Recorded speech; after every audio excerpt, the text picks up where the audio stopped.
Indian premier league IPL শুরু হতে যাচ্ছে এবং সেটা আগামী মার্চে 2025 সালের মার্চে ইন্ডিয়ান প্রিমিয়ার লিগ আইপিএল শুরু হবে।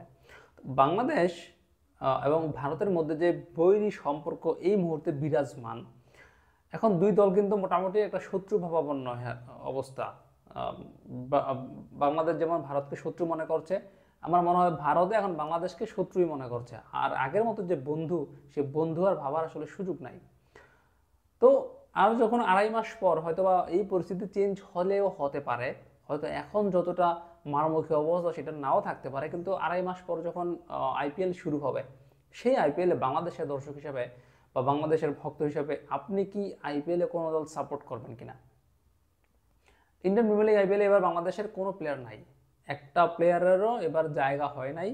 আইপিএলে কোনো প্লেয়ারকে আসলে নিলামে কেনা হয় নাই, মানে আইপিএলে বাংলাদেশের কোনো প্লেয়ারকেই নিলামে কেনা হয় নাই।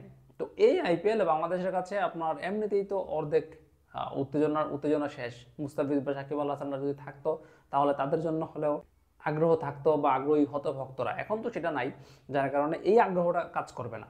তারপরও যেহেতু ইন্ডিয়ান প্রিমিয়ার লিগ আইপিএল এবং এটা হচ্ছে বিশ্বের সবচেয়ে বড় ফ্র্যাঞ্চাইজি ক্রিকেট টুর্নামেন্ট, এখানে মার্কাট ক্রিকেটটাই সবচেয়ে বেশি হয় এবং উত্তেজনাপূর্ণ টুর্নামেন্ট তো অবশ্যই। তো এই টুর্নামেন্টে আপনি কি কোনো দল সাপোর্ট করবেন কিনা এই রকম সিচুয়েশনে জানাতে পারেন কমেন্টে।